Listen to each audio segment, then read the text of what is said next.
কিন্তু স্ত্রী জাতি দুই প্রকারের আমাদের আচার্যরা বলছেন, এক বিদ্যারূপী স্ত্রী আর এক অবিদ্যারূপী স্ত্রী।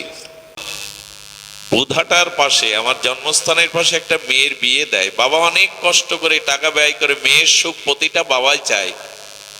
2 মাস যেতে পারে না, মেয়েটা অত্যাচারিত হয়ে চলে আসলো, ছেলেটা ড্রাগ আসক্ত,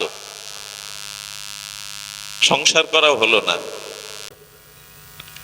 সৎসঙ্গ থেকে ভজন আসে, আবার ভজন থেকেই সৎসঙ্গ আসে, দুটো একে অপরের পরিপূরক। গৃহস্থ আশ্রমেই ভক্তির বা প্রেম ভক্তির বাধক নয়। আবার বলি, গৃহস্থ আশ্রম মানে সংসার আশ্রম ভক্তির বাধক নয়, বরঞ্চ ভক্তির সাধক। আমরা যারা গৃহে আছি, স্ত্রী পুত্র কুটুম্ব, রোগ শোক দুঃখ জ্বালা ব্যাধিতে সংসার ছেড়ে আপনাকে ভক্তির জন্য কোথাও যেতে হবে না। সংসার ভক্তির বাধক নয়, ভক্তির সাধক। দেখুন, শাস্ত্রে জ্যোতি, সন্ন্যাসী, ত্যাগী, ব্রহ্মচর্যের অনেক মহিমা আছে। তারা প্রণম্য, তারা জগৎ পূজ্য। কিন্তু এই সন্ন্যাসী ব্রহ্মচারী আচার্যগণ, তারা কি মঠে জন্মেছে? একটু কথা বলুন, মঠে জন্মেছে কেউ? সন্ন্যাসীরা জগৎ পূজ্য, সকলেই প্রণম্য, কিন্তু তারা ভগবানের, প্রভুপাদ বা শ্রী গুরুদেব বা আচার্যগণ তারা ভগবানের স্বরূপ। কিন্তু এরা কোথায় এসেছেন?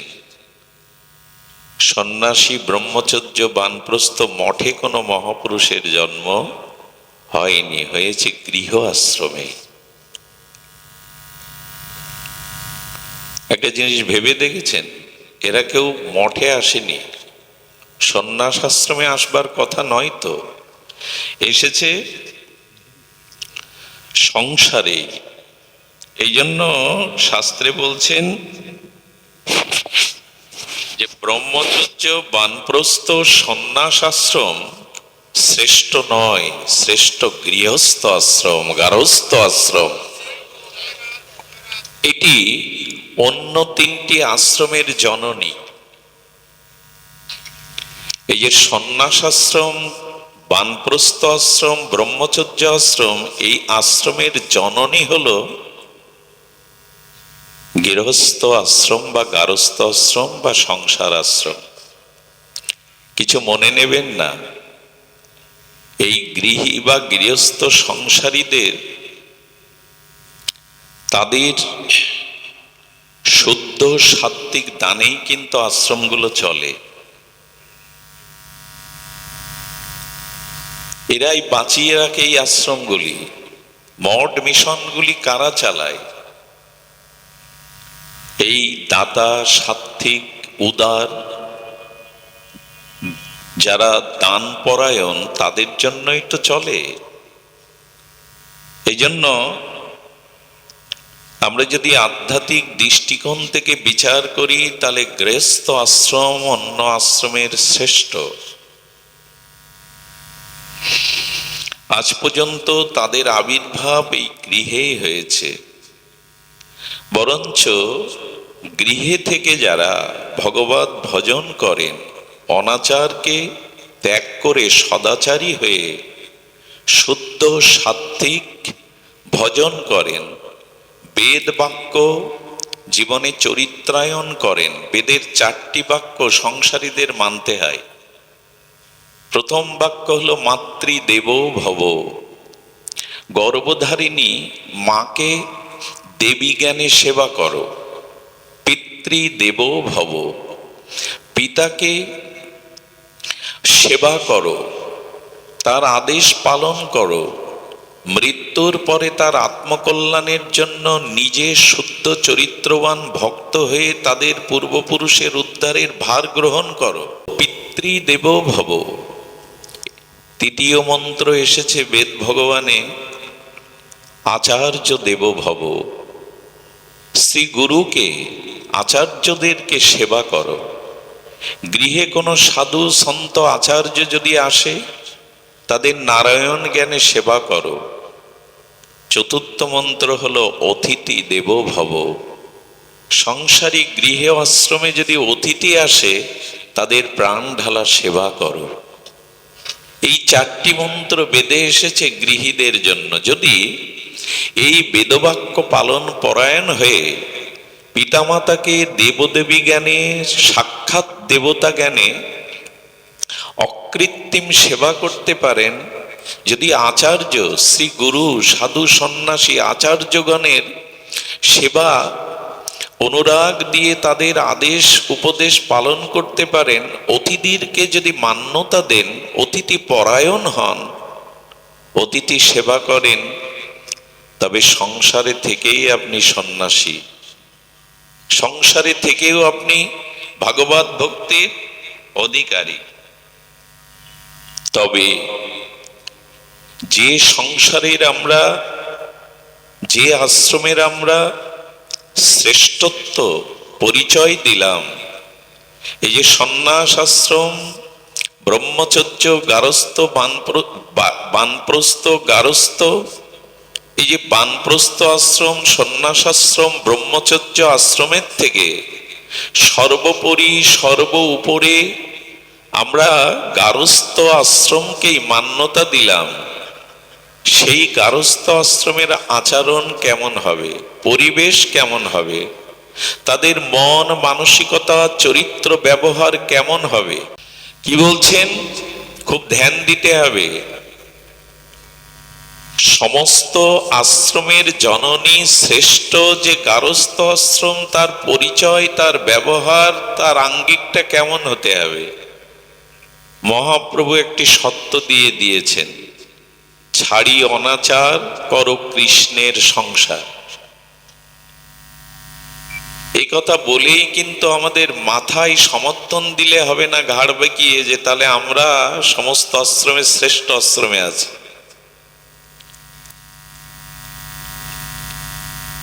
সংসার বা গারস্থ আশ্রমের পরিচয় দিয়েছেন মহাপ্রভু। অনাচার যেখানে আছে সেটি শ্রেষ্ঠ আশ্রম, প্রকৃত গারস্থ আশ্রম নয়।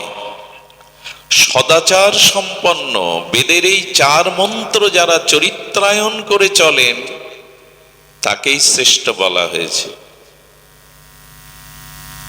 আমরা সংসার গড়তে পারিনি, আর এই জন্য আজ গৃহে সংসারে শান্তি নাই। মহাপ্রভুর বাণীকে, মহাবাণীকে আমরা বহুমানন করিনি, মূল্যায়ন করিনি। আমাদের আর্য ঋষিদের শাস্ত্র বাক্য অনুসারে আমরা সংসার জীবন যাপন করিনি। অনাচারকে পরিত্যাগ করে সদাচারকে গ্রহণ করিনি। সংসারটাকে আমি আমার কর্তৃত্ব অভিমানে অহংকারী হয়েছি, কৃষ্ণের সংসার ভাবতে পারিনি। এই সংসারটি ভগবানের, কৃষ্ণের, এই অভিমান ত্যাগ করতে পারেনি। কর্তৃত্ব অভিমান, ভোগ বিলাসে আজ প্রতিটি গৃহ মন্দির আশ্রমকে আমরা কলুষিত করেছি, কলঙ্কিত করেছি। আজ গৃহ নরকে রূপান্তরিত করেছি। ভজন নাই, সাধন নাই, পবিত্রতা নাই। আজ আছে শুধু ভোগ বিলাস।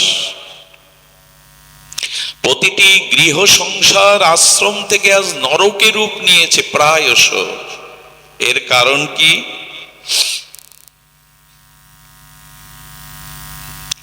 এর কারণ বিবাহোত্তর জীবনে স্বামী স্ত্রী তো সংসারের রূপকার। আজকের যে যুবক যুবতী আগামী দিনের তারাই হবে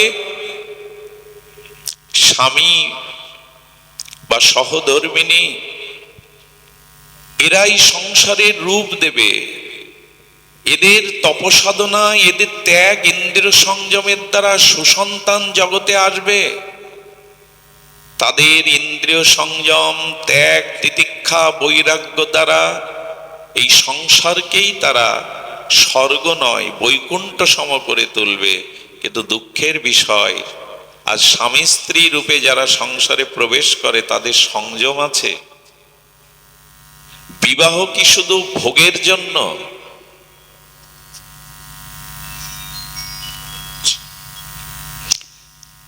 যন্ত্রের দানব, এই মানে যন্ত্রের যন্ত্রণা এগুলো দিবেন না দয়া করে, কষ্ট হয়।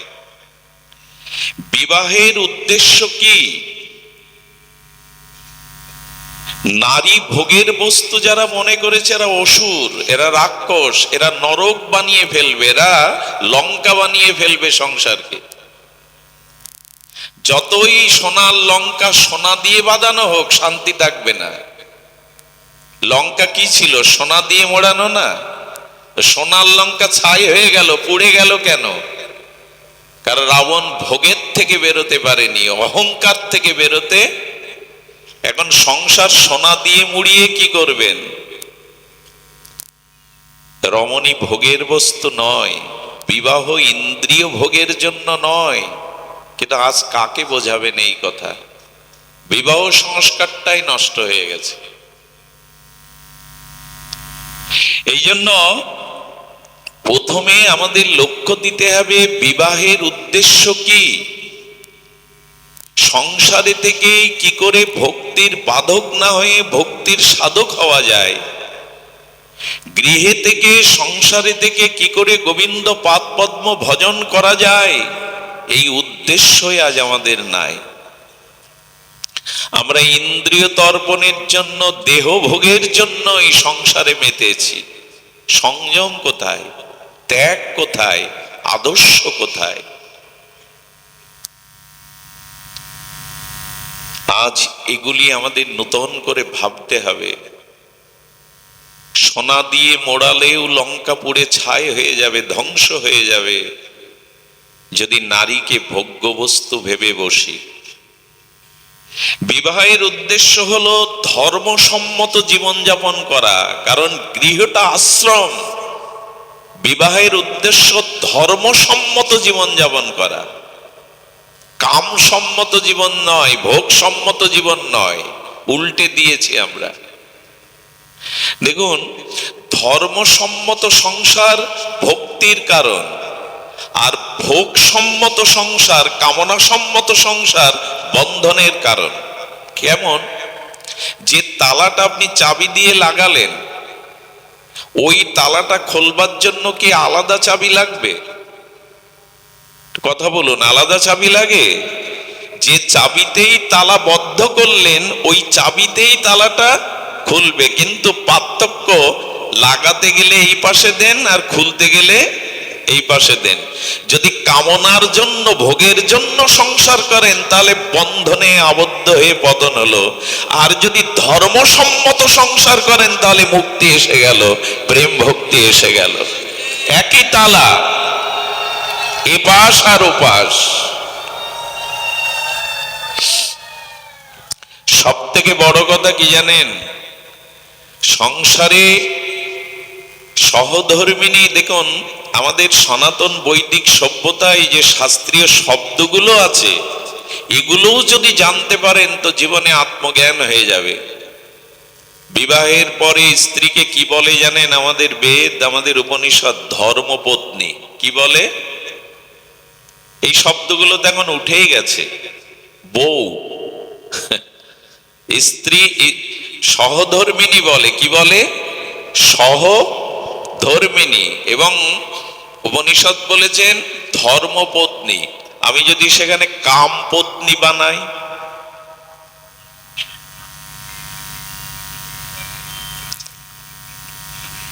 ওইগুলোই বাজাও, মোবাইলগুলোই বাজাও, আমি বন্ধ করি। বন্ধ করো না, বললাম তো আগে। জয় শ্রী রাধে। আমরা আসলে নিয়ম মানি না। আমি মসজিদের গায়ে লেখা দেখেছি যে মোবাইল বন্ধ করে ঢুকুন, ওদের ভুল হয় না। এখানে আপনি 1000 বার বলবেন, বেজে উঠবে। জয় রাধে। তো ধর্মসম্মত জীবনযাপন করাই হলো বিবাহের উদ্দেশ্য। আমি একা ভার বইতে পারছিলাম না, তাই বিশেষ রূপে বহন করাকে বিবাহ বলে। আমি একা সাধন ভজন ধর্ম সেবা এই ভার বইতে পারছিলাম না, তাই সেই ধর্ম সেবা এই ভার বিশেষ রূপে বহনের জন্য ধর্মপত্নী আনলাম, সহধর্মিনী আনলাম। সহধর্মিনী কাকে বলে জানেন? স্ত্রী, বউ, বধূ এই শব্দগুলোর আলাদা ব্যাখ্যা, কিন্তু সহধর্মিনী কাকে বলে? স্বামীর সুখে সুখে স্বামীর দুঃখে দুঃখী হয়ে স্বামীকে ভোগের পথে কামনার পথে আর পতন না ঘটিয়ে স্বামীর ধর্ম কর্ম তপ সাধনায় ত্যাগ বৈরাগ্যে সহায়তাকারী হয়ে যে স্বামীকে যুগলের চরণে পৌঁছে দেওয়ার সহায়তা করে, এরই নাম সহধর্মিনী। শাঁখা সিঁদুর পরে ঘরে থাকলেই সে সহধর্মিনী না। স্ত্রী দুই প্রকারের, মায়েরা ভালো করে শোনো। স্ত্রী দুই প্রকারের, অবশ্য তাদের লক্ষণ 4 প্রকার বলেছে, কিন্তু স্ত্রী জাতি দুই প্রকারের আমাদের আচার্যরা বলছেন। এক বিদ্যারূপ স্ত্রী আর এক অবিদ্যারূপ স্ত্রী। যারা সংসারে ভার নিতে আসে, ভার হতে আসে না, যে সংসারে যায় সেই সংসারের ভার যারা বহন করতে আসে, এরা বিদ্যারূপ স্ত্রী, ভার হতে আসে না। তো বিদ্যারূপ স্ত্রী কি করে? নিজের চেতনা, নিজের জ্ঞান, নিজের ত্যাগ সেবা দিয়ে যারা স্বামীকে ভোগের পথ থেকে, কামের পথ থেকে, প্রবৃত্তি ইন্দ্রিয় তর্পণের পথ থেকে যারা মোড় ঘুরিয়ে দিয়ে যুগলের চরণ সেবায় হাত ধরে পৌঁছে দেয়, এরাই সহধর্মিনী, এরাই বিদ্যারূপ স্ত্রী। আর যারা রূপ যৌবন ভোগ বিলাসে মায়া মোহগ্রস্ত করে স্বামীকে কামের পথে ভোগের পথে টেনে নিচে নামায়, এরা অবিদ্যারূপ স্ত্রী। সারদা মা না থাকলে রামকৃষ্ণ পরমহংস হতে পারতেন না। বিষ্ণুপ্রিয়া দেবী না এলে মহাপ্রভুর গম্ভীর গাম্ভীরায় এত ত্যাগ দেখাতে পারত না। আর রাধারানী বামে না দাঁড়ালে কৃষ্ণ ভুবন মোহন হতে পারত, বিশ্বমোহন হতে পারত, মদন মোহন হতে পারত না। রাধারানী হলেন কৃষ্ণ ভুবন মোহন, ভুবনকে মোহন করছেন। এই সচ্চিদানন্দ আনন্দ ব্রহ্ম রস ব্রহ্ম স্বয়ং ভগবান বিশ্বকে মোহন করছেন, কিন্তু মদন মোহন হতে পারবে না তুমি যদি রাধারানী বামে না থাকে। এই সুখ সারির দ্বন্দ্বগুলো এখন গান আপনারা ভোরবেলা গাওয়ার মানুষ কই? আগে ঠাকুমারা গাইতো লেখাপড়া না জানলেও। সুখ বলে আমার কৃষ্ণ মদন মোহন, সারি বলে আমার রায় বামে যতক্ষণ।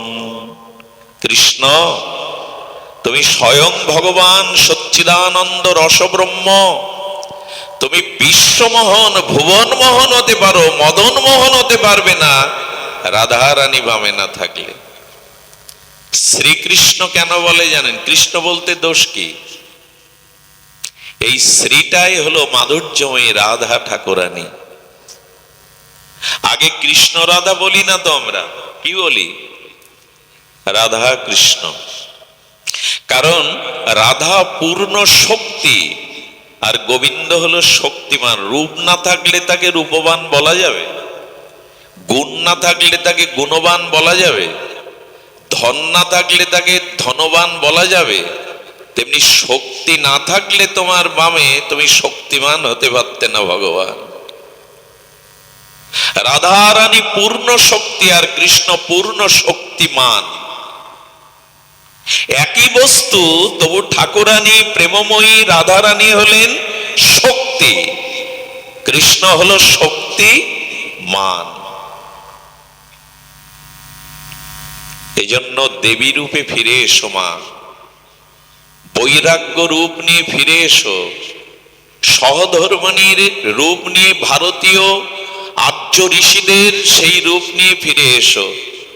ফিরে এসো সীতা সাবিত্রীর রূপ নিয়ে, অহল্যার সতীত্ব নিয়ে হরিশ্চন্দ্র রাজাকে ঋণ মুক্ত করার জন্য শৈবা কাশীতে নিজেকে দাসী রূপে বিক্রি করে দিয়েছিল। কে শৈবা?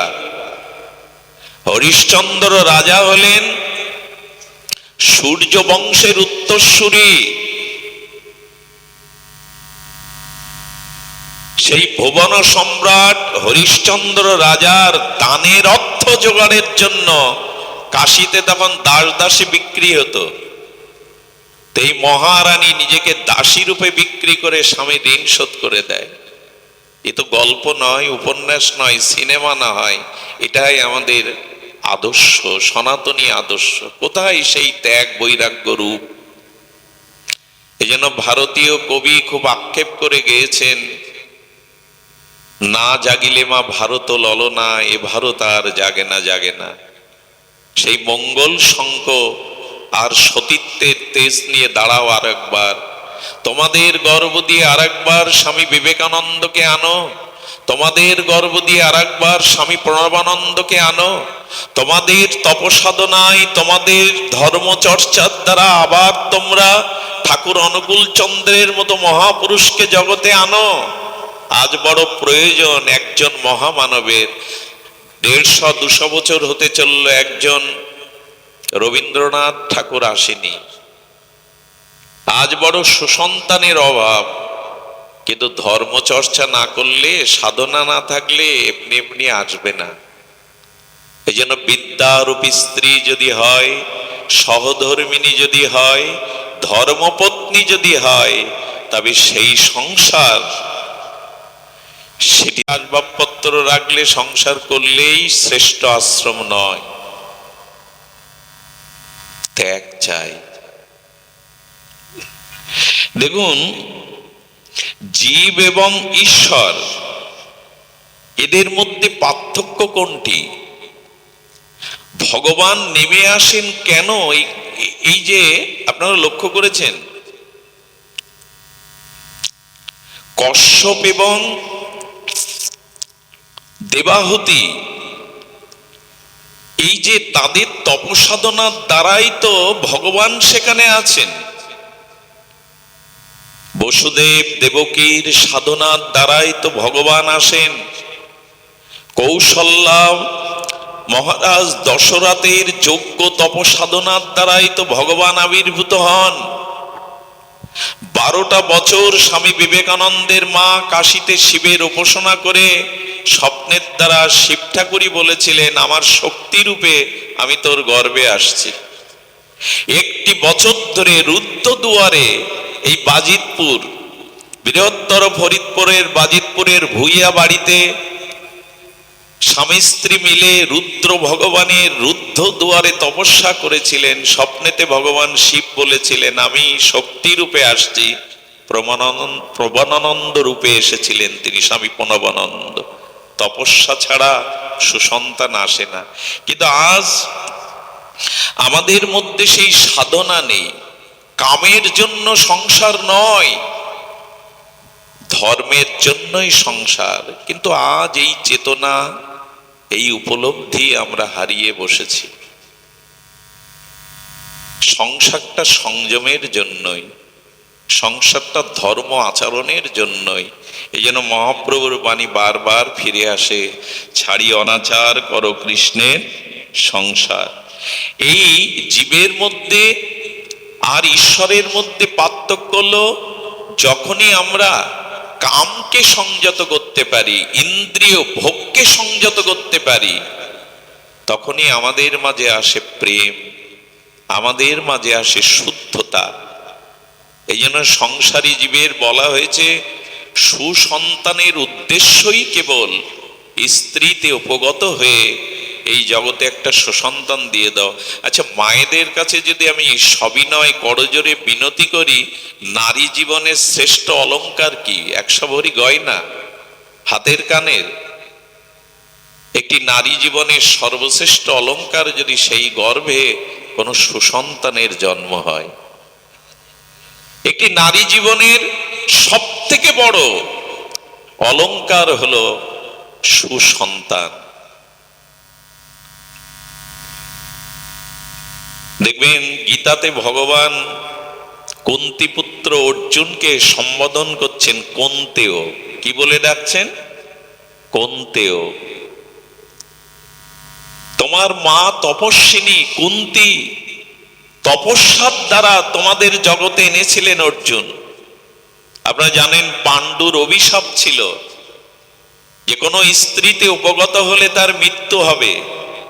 এদিকে বিবাহ করেছেন, বংশ পরম্পরা দরকার। আর এই কুন্তি মাত্র 9 বছর বয়সে 4 মাস সেবা করেছিলেন দুর্বাসার মতো ক্রোধী ঋষির। নারীর সব থেকে বড় গুণ সেবা, ভোগ না। নারী জন্মটাই সেবার জন্য। পুরুষরা হিংসা করে এখানে পৌঁছাতে পারবে না। দেখবেন একটা পরিবারে 20 জন পুরুষ আছে, কোনো মা বোন নাই। 20 জন পুরুষ একটা পরিবারে আছে, কোনো মা বোন নেই। দেখবেন নরক বানিয়ে রেখেছে। ঘরে ঢুকবেন, গোছাবে কে, সাজাবে কে?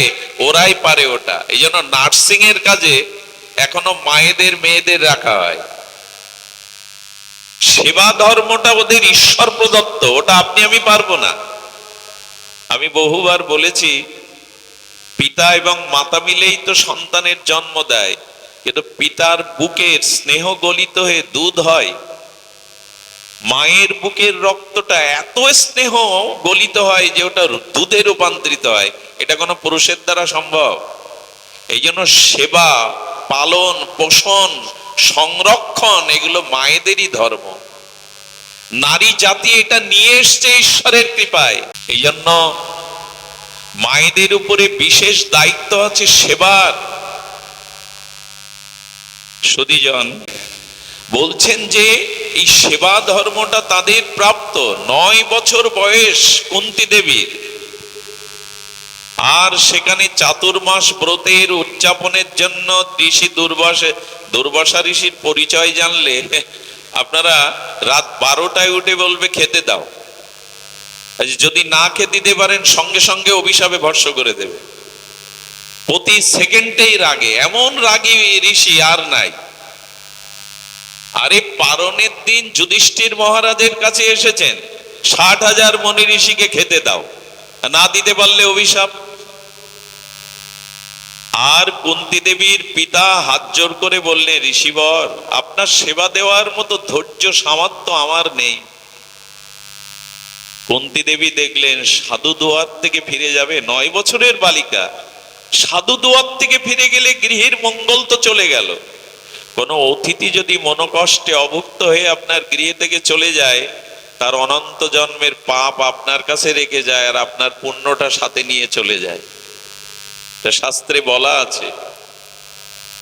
কিন্তু আজ তো আর, আজকে কি লেখা থাকে, কুকুর হতে সাবধান, যাতে কেউ না ঢোকে। আগে লেখা থাকতো স্বাগতম, এখন লেখা থাকে কুকুর হতে কেউ আর ঢুকো না, বিনা অনুমতিতে প্রবেশ নিষেধ। এই সব বাড়ির সামনে এখন লেখা। কোথায় নেমে গেছি আমরা? সুধীজন, সভ্যতা বলছি বটে, শিক্ষা, প্রযুক্তি সবকিছু বেড়েছে, কিন্তু না, মানবিকতা, মনুষ্যত্ববোধ থমকে দাঁড়িয়েছে। সুধীজন, এই জন্য বাড়ির সামনে এইসব লেখা ঠিক নয়। মানুষকে কেন কুকুর দিয়ে, জন্তু জানোয়ার দিয়ে শাসাচ্ছেন আপনি? সুধীজন, তো মায়েরা, কুন্তী দেবী বলছেন, পিতা সাধু দুয়ার থেকে ফিরে গেলে সব মঙ্গল চলে যায়, আমি ভার নেব। মা তুই পারবি? উনি দুর্বাসা, রাত 2টার সময় উঠে খিদে লাগলে খেতে চাইবেন, বললেন বাবা আমি পারবো।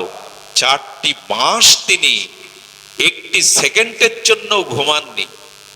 রাত্রে দরজায় হেলান দিয়ে দাঁড়িয়ে থাকতো, ঋষির যদি কিছু প্রয়োজন হয় প্রাণ ঢালা নিবেদিত আত্মা হয়ে 4 মাস সেবা করার পরে দুর্বাসা বিস্ময় প্রকাশ করে বলছেন, এই বালিকা সাধারণ হতে পারে না।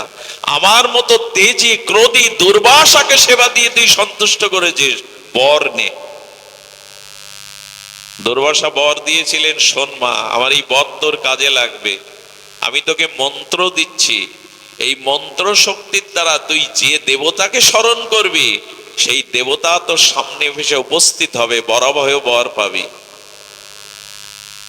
এই জন্য স্বামীর কাছ থেকে সন্তানের আদেশ নিয়ে এই মন্ত্র স্মরণ করে দেবতাদের দ্বারা তিনি যুধিষ্ঠির ধর্মরাজের কাছ থেকে নিয়েছিলেন, পবনের কাছ থেকে আমাদের ভীমসেনকে নিয়েছিলেন, দেবরাজ ইন্দ্রের তপশক্তির দ্বারা অর্জুনকে নিয়েছিলেন। সম্ভব এটা?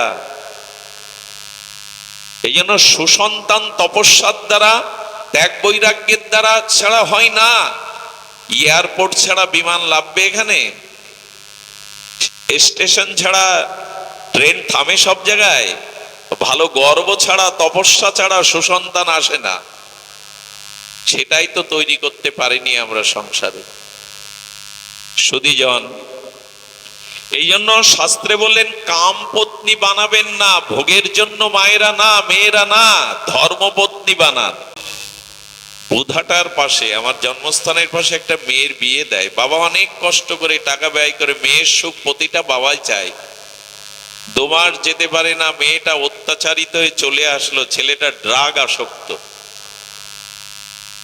সংসার করা হলো না।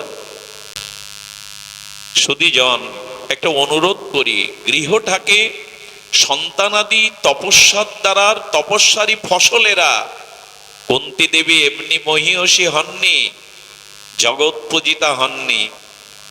অল্প বয়সে স্বামী হারালো, 12টা বছর পঞ্চ পাণ্ডবদের নিয়ে বনে বনে ঘুরল। 1 বছর অজ্ঞাতবাসে গেল, বিষ খাইয়ে পুড়িয়ে মারতে গেল।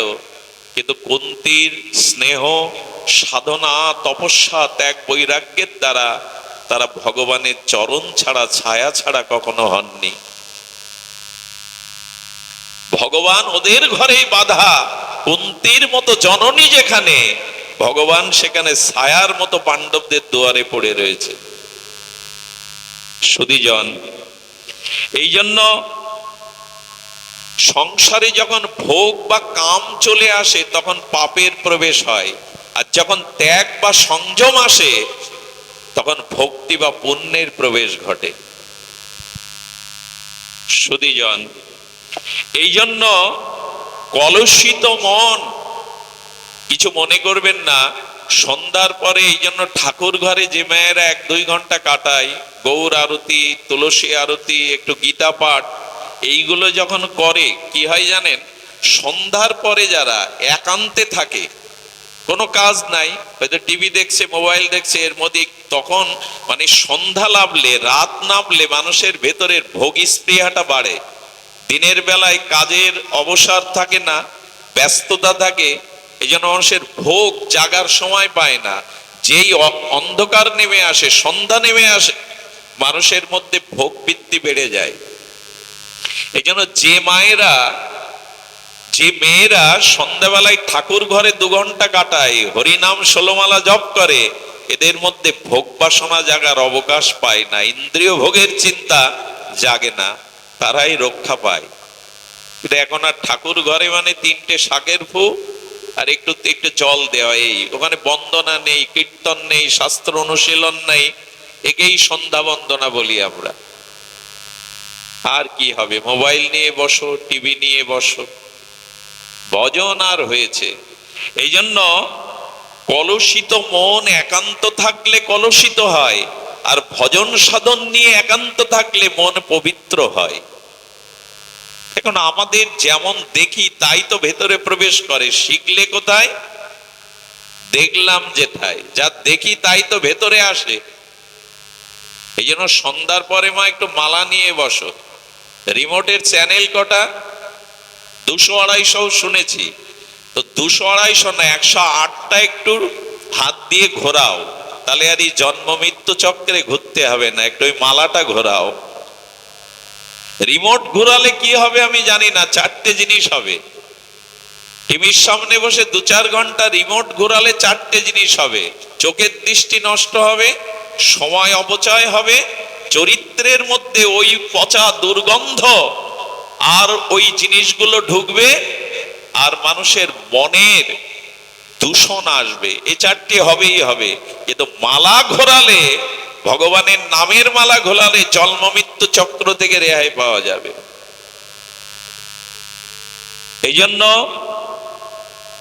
দেখুন, আগেকার ঠাকুমারা মায়েরা সারা দিন পরিশ্রম করে লেখাপড়া জানলে রামায়ণ নিয়ে বসতো, মহাভারত নিয়ে বসতো, ভোরে তাদের উঠতে দিতেই হবে। এখন কোন মায়েরা যদি ভোরে ওঠে, বিশেষ করে গ্রামে না শহরে, অন্যজন জিজ্ঞাসা করে বাড়ি কোনো বিপদ হয়েছে এত ভোরে উঠেছ? ভোরে ওঠাটাই এখন বিপদ। অনেকেই প্রশ্ন করে এত ভোরে উঠেছ কি, বাড়ি কারো অসুখ হয়েছে, সমস্যা হয়েছে? সুধীজন, এসব কথা ভাগবত কথার বাইরের কথা নয়। সংসারী যদি না বাঁচে, সুসন্তান যদি জগতে না আসে, জগতের যে দুর্দশা দেখছেন আরো দুর্দশায় পর্যবেসিত হবে। যাই হোক, গারস্থ আশ্রমের এমন শক্তি আছে, স্বামী স্ত্রী যদি ধর্মপত্নী হয়, সহধর্মিণী হয়, ত্যাগ তপস্বিনী হয়, ইন্দ্রিয় সংযম করে কামের বদলে যদি প্রেমের উপাসনা করে, তারা ভগবানকেও পুত্র বানাতে পারে। শুনে রাখুন, ভগবানকেও পুত্র রূপ বানাতে পারে। তাদের কাছে ভগবান আসতে বাধ্য।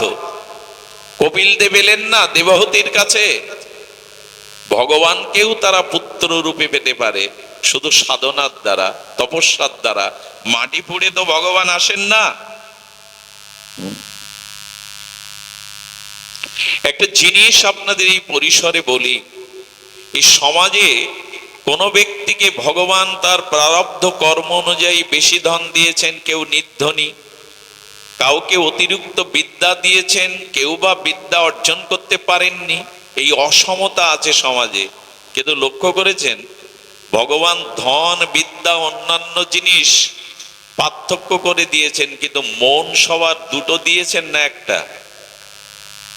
কেন একটা সবার বেলায় অর্থ রূপ যৌবন বিদ্যা শক্তি আলাদা আলাদা, মন একটা দিলেন কেন সবাই?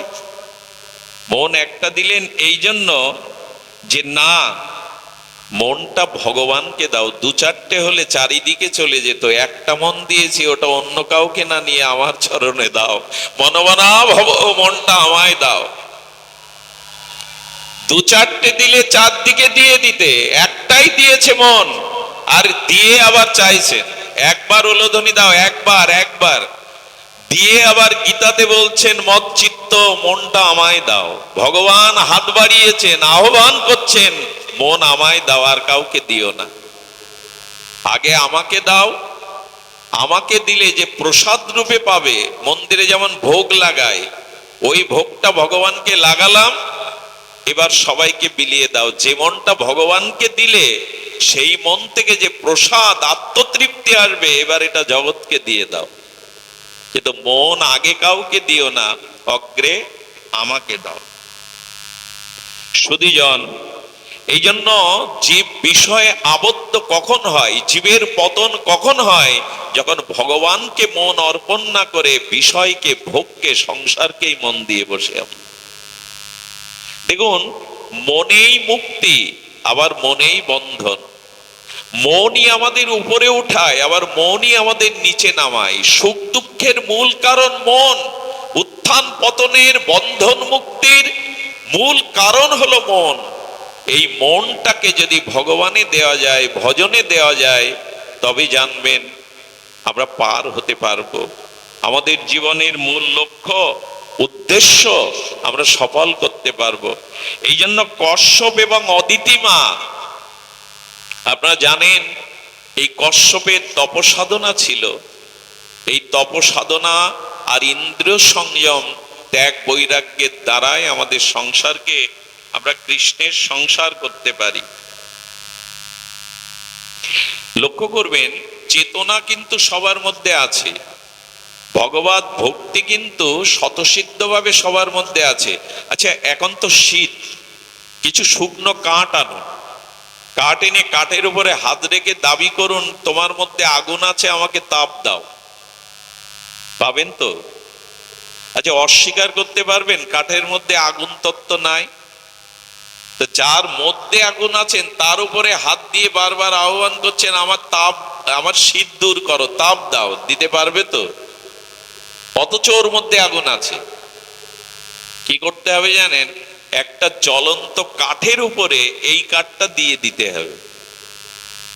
তখন ওই জ্বলন্ত কাঠের সংস্পর্শে তদাত্মপ্রাপ্ত হয়ে এই কাঠের ভেতরে যে অগ্নি, কুটস্থ অগ্নি, সেটা প্রকাশ হয়ে যাবে।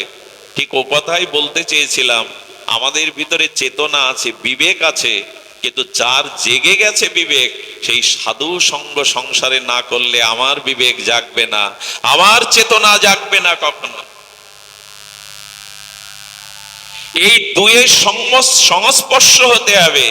যে কাঠটা জ্বলছে ওই কাঠের উপরে আরেকটি কাঠ তার সংস্পর্শে দিয়ে দিন, তাহলে এর কুটস্থ যে অগ্নি সেটা ওর মধ্যে তখন প্রকাশ হবে। যার চেতনা জেগেছে, এই জন্য সংসারে প্রতিদিন একটু গীতা, ভাগবত, মাঝে মাঝে একটু ভাগবত আলোচনা, একটু সাধু সেবা, বৈষ্ণব সেবা, এগুলো গৃহীদের কর্তব্য।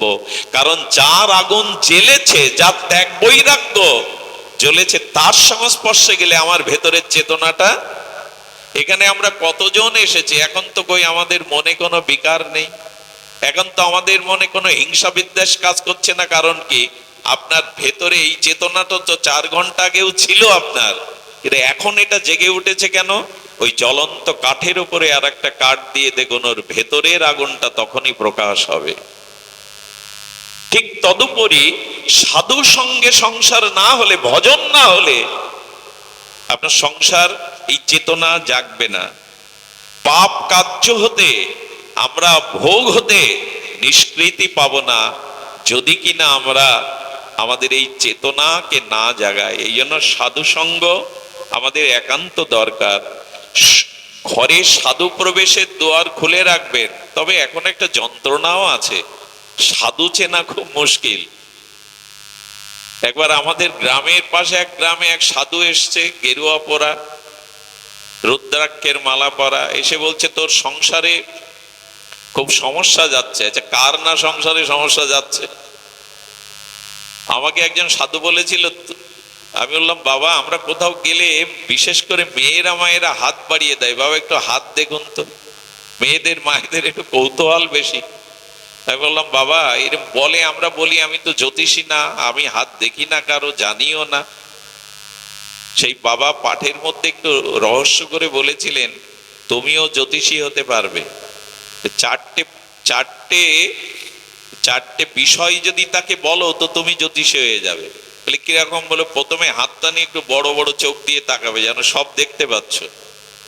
দ্বিতীয় বলবে যে আসলে তুমি সবাইকে ভালোবাসতে চাও, কিন্তু তোমাকে কেউ ভালোবাসে না, হেরে যাবে। ছোটবেলায় তুমি খুব ব্যথা পেয়েছিলে, ব্যথাটা এখনো তোমার মধ্যে আছে। ছোটবেলায় তাকে বড় বেড়ায় পড়ে যায়, ব্যথা ছোটবেলায় ছাড়া হয়? এরকম 2-4টে বলতে পারলেই আপনি জ্যোতিষী। হ্যাঁ, তো সমস্যা হচ্ছে এই যে আমরা হস্তরেখার বিচার করে চলি, আসলে কর্মই আমাদের ভাগ্য বদলায়, হাতের রেখা না। আমরা যেমন কর্ম করি না, প্রারব্ধ রূপে তাই আসে। আর শুনুন, প্রারব্ধ ভগবানও খণ্ডাতে পারে না।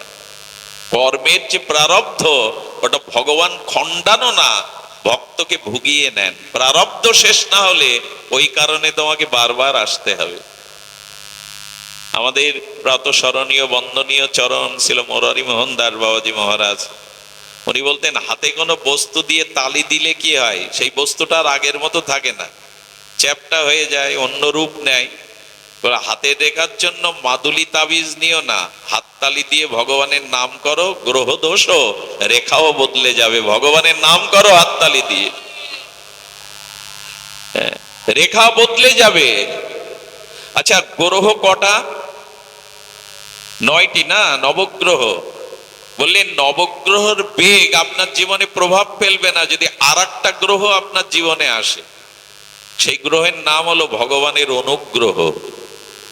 যদি ভগবানের অনুগ্রহ পেতে পারেন, তাহলে নবগ্রহ আর আপনার ক্ষতি করতে পারবে না। এই জন্য সংসারে অনাচার, পাপ কর্ম, এগুলি ছেড়ে আসুন আমরা সংসারটাকে সদাচার সম্পন্ন ভজনযোগ্য মন্দির করে তুলি। গৃহটাই আমাদের মন্দির হয়ে যাক। আর স্বামী স্ত্রীর তপস্যা, সাধনা, বৈরাগ্যের দ্বারা মহাপুরুষের আদর্শ সচ্চরিত্রবান বিবেকবান সন্তানের জন্ম হোক। আর এটা করতে চাইলেই সংসারে সাধু সঙ্গ একান্ত প্রয়োজন। তো সেই মালা, রুদ্রাক্ষের মালা নিয়ে এসে বলছে তোর খুব সমস্যা যাচ্ছে, এক কাজ কর, একটা জল আন, আমি পড়ে দিচ্ছি, এই জল সবাই পান কর, তোদের সব সেরে যাবে। জলের মধ্যে যা দেওয়াত্মা দিয়েছে, চরণামৃত পান করায় সবাই অজ্ঞান করে, সোনা দানা যা কিছু। এখানে এই সব শুনলে আর সাধু ঘরে ঢুকতে দেবেন? এও এক জ্বালা।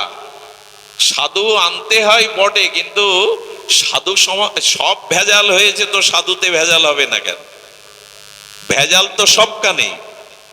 আরে মাঝে একজন বিষ খেয়েছে তো মরেনি, ডাক্তারকে বলছি বাবু এত বিষ খেলো মরল না, বলে বিষেও ভেজাল ছিল। বিষেও ভেজাল, ভেজাল সব কানে, তো সাধুতেও ভেজাল হবে না কেন? ওটা বাদ যাবে কেন?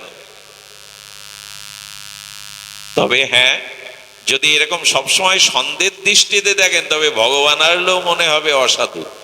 সবসময় সন্দেহ করা উচিত নয়। তবে সাধুর কিছু বিশেষ লক্ষণ তার ব্যবহারে ধরা পড়ে। এগুলোর অবশ্য চেতনা থাকা দরকার, জ্ঞান থাকা দরকার। সাধুর কিছু বিশেষ লক্ষণ কি জানেন? প্রথম লক্ষণ, যাকে দেখলেই শ্রদ্ধাটা ভেতর থেকে আসে, বলে কয়ে না। শ্রদ্ধাবোধটা, যাহারে দেখিলে মুখে আইসে কৃষ্ণ নাম, সেই সে জানিও বৈষ্ণব প্রধান। যাকে দেখলেই একটা শ্রদ্ধাবোধ জাগে, ভেতরটা শুদ্ধ না হলে তো শ্রদ্ধাবোধ জাগে না। যাই হোক, প্রসঙ্গ ছিল যে ভগবানকেও পুত্র রূপে এই সংসারে আনতে পারে। সুধীবৃন্দ, আমি এই কথাগুলি এই কারণে জানালাম যে এই সংসারটা আমাদেরকে মহাপ্রভুর আদর্শে গড়ে তুলতে হবে। আর মনুষ্য জীবন গড়ে তোলার কয়েকটি মন্ত্র আমরা একটু সামান্য আস্বাদন করে পাঠ বিশ্রাম করব। দেখুন, অনেক জন্ম হয়ে গেছে, অনেক অনেক অনেক জন্ম আসা যাওয়া হয়ে গেছে, কিন্তু জাগতে পারিনি, এখনো জাগা হয়ে ওঠেনি। এই জাগাকে পেয়ে, এই পরশ পাথরটা কে যে লোহাকে সোনা করবে, এটাই হলো সাধু সঙ্গ, এটাই হলো শ্রীগুরু কৃপা, মহতের কৃপা। আমরা অনেক জন্মেই ঘুমিয়ে আছি, আমাদের চেতনা, আমাদের বিবেক জাগেনি। আর এই জন্য ভগবত প্রাপ্ত হলে তো জগতে আসতাম না, ভগবত ধামে ফিরে যেতাম, চিন্ময় শাশ্বত স্বরূপ রাজ্যে ফিরে যেতাম। বারবার এখানে আসছি, কর্মফল ভোগ করছি, সুখ দুঃখ, তার মানে আমাদের ভগবত প্রাপ্তি হয়নি, আমাদের শুদ্ধ ভক্তি হয়নি। আমরা এখনো বারবার এই আসা যাওয়া করছি, কারণ পরশ পাথর পাইনি আমরা, আমাদের চেতনা জাগ্রত হয়নি। সুধীবৃন্দ, এই চেতনা জাগ্রত করতে গেলে সাধু কৃপায় একটি মাত্র গুণ আসন আমরা অর্জন করি, যে গুণটুকু আজকে যদি ধারণ করেন, এখান থেকে আপনার জীবন এই মুহূর্তেই বদলে যাবে, কাল থেকে একটা নূতন জীবন পাবেন। আর এই জন্য তো ভাগবত, এই জন্য তো হরিকথা শ্রবণ, এই জন্য তো মহৎ সঙ্গের সংস্পর্শে আসা। সাধু সঙ্গে কাকে বলে জানুন? অনেক ব্যাখ্যা আছে, সেই ব্যাখ্যা বাদ দিয়ে ছোট্ট একটা সূত্র বলি, যে মানুষটা আপনি এখানে এসেছিলেন হরিকথা সাধু সঙ্গের পরে ফিরে যাওয়ার সময় যদি অন্য মানুষ হয়ে ফিরে যান, এর নাম সাধু সঙ্গ। যে মানুষটা আপনি এখানে এসেছিলেন ভাবনা চিন্তা সংস্কারে যদি নূতন কোন চেতনা, নূতন কোন সংস্কার নিয়ে এখান থেকে যান, তবেই আপনি সাধু সঙ্গ করলেন। যে স্বভাবে এসেছিলেন সেই স্বভাবে চলে গেলেন, এই 2 ঘন্টা কি করলেন এখানে? এই জন্য যেভাবে যে স্বভাবে এসেছিলেন, যাওয়ার সময় নূতন একটা চেতনা, নূতন একটা সৎচিন্তা নিয়ে এখানে যাওয়ার নামই হলো সাধু সঙ্গ। সেটা নিয়ে যাই তো আমরা, সেটা কি আমরা নিয়ে যাই? এক মাতালকে তার স্ত্রী ঠেলে পাঠিয়েছে 7 দিন ভাগবত গ্রামে, আর তুমি যাও না, ঠেলে ঠেলে পাঠিয়েছে। মাতাল গিয়ে ভাগবতে বসেছে, সাধু দরবার বলেছে সাধু সঙ্গে এলে কিছু রেখে যেতে হয় আর কিছু নিয়ে যেতে হয়, মানে কুস্বভাব কিছু রেখে যেতে হয়। ধূমপান করি, আজকে বললাম এটা আর করব না, একটা ভালো স্বভাব নিয়ে যেতে হয়। মাতাল কি আর অত কিছু বোঝে? পাঠ শেষে সাধু বলছে, সাধু সঙ্গ করলেন, হরিকথা শ্রবণ কীর্তন করলেন, কিছু রেখে যাবেন এখানে আর কিছু নিয়ে যাবেন। ও বলছে রেখে যাব কি, নিয়ে যাব কি, ওর মাথায় আসছে না। পিছাতে পেছাতে যেখানে সবাই জুতো রাখে না, ওইখানে সে বলছে হ্যাঁ এইবার পেয়েছি, পুরনোটা রেখে যায় আর নূতনটাই নিয়ে যায়। ওনার কথা তো রাখতে হবে, কিছু রেখে যেতে হবে, কিছু নিয়ে যেতে হবে। এরকম যদি আমি বুঝি তো আমার দুর্দশা বুঝবে কি করে। এখানে ভালো কিছু নিয়ে যেতে, একটা উপদেশ আপনার বিবেক জাগিয়ে দিতে পারে। একটা উপদেশ যদি আপনি ধারণ করেন, কাল থেকে আপনার জীবন বদলে যাবে। আর সেই উপদেশটাই এখন আমরা একটু আলোচনা করব মহাপ্রভুর বাণীতে। খুব অপূর্ব কথায় বলি, যদি ধৈর্য থাকে আপনারা একটু শ্রবণ করুন। গীতায় সাধুর লক্ষণ বলেছেন ভগবান। ভগবান বলছে সমে প্রিয়, আমার সব থেকে প্রিয় কে জানো? সর্বভূত হিতে রতা। আহা, ভগবান বলছেন আমার সব থেকে প্রিয় ভক্তকে সর্বভূত হিতে রতা, যে সকল জীবের হিত বা কল্যাণ কামনা করে, সেই আমার প্রিয় ভক্ত। আর মহাপ্রভু কি বলেছেন? ভারত ভূমিতে মনুষ্য জন্ম হইল যার, জন্ম সার্থক করি কর পর উপকার। শ্রীকৃষ্ণ চৈতন্য মহাপ্রভুর বাণী। সাধুত্ব সেখানে যেখানে অন্যের কল্যাণ চিন্তা আপনার হৃদয়ে থাকবে, শুধু নিজের স্বার্থ চিন্তা নয়, একে বলে পরার্থ। অন্যের চিন্তা, অন্যের কল্যাণের চিন্তা, এটাই সাধুত্ব, এটাই জগতের শ্রেষ্ঠতম গুণ, এটাই আপনার মনুষ্যত্ব বিবেকের পরিচয়। যে আপনার দ্বারা এই সৃষ্টি কতটা কল্যাণ পেল, মানুষ কতটা উপকৃত হলো, এটাই আপনার পরিচয়। মালা তিলক, বাইরের পোশাক, এগুলো সাধু তো বটে, এগুলো পরিচয় বটে, কিন্তু সাক্ষাৎ সম্পূর্ণ পরিচয় আপনার দ্বারা পরের হিত কতটুকু হয়, পরের কল্যাণ কতটুকু আপনার দ্বারা হয়, এটাই সাধুত্বের পরিচয়। আমি গীতা ভাগবতের বাইরে কোনো কথা বলছি না, গীতাতেই ভগবান বলেছেন সর্বভূত হিতে রতা। মহাপ্রভু বললেন পর উপকার, অন্যের কল্যাণ, অন্যের চিন্তা যদি হয় তবে তুমি জেগে যাবে। আর পুনঃ পুনঃ জন্ম মৃত্যু অভিশাপ ভোগ করতে তোমায় আসতে হবে না। একবার নিজের জীবনটা অন্যের কল্যাণে বিলিয়ে দাও। যতটুকু সামর্থ্য আছে তোমার কাছে, সেই সামর্থ্যটুকু, যদি বলে আমার কোনো সামর্থ্য নেই, তবে মনের দ্বারা অন্যের উপকার করেন। মনের দ্বারা অন্যের উপকার কি? মা ঘুমাচ্ছে, অনেকেই চোখ বুজে ঘুমাচ্ছেন, ঘুমায়ও না মা, সামনে ঘুমালে কষ্ট হয়, ধ্যান দাও। আপনার সামর্থ্য নয়, আপনি মনের দ্বারাও পর উপকার করতে পারেন। মনের দ্বারা পর উপকার হলো মনে মনে সবার মঙ্গল চিন্তা করা, কারো অনিষ্ট চিন্তা না করা। কিছু নেই আপনার, আপনি অন্যের উপকার করতে পারেন। এই জন্য তো আমাদের ঋষিরা আমাদের মন্ত্রে, প্রতিটি সনাতনীদের মন্ত্রে, ঘুম থেকে উঠে বিছানায় বসে আমাদের এই মন্ত্র শিখিয়েছিলেন। ওং সর্বে ভবন্তু সুখিনা, সর্বে সন্তু নিরাময়া, সর্বে ভদ্রাণি পশ্যন্তু, মা কশ্চিৎ দুঃখ ভাগ ভবেৎ। জগতের কেউ যেন দুঃখ না পায়, সকলেই যেন সুখে আয়।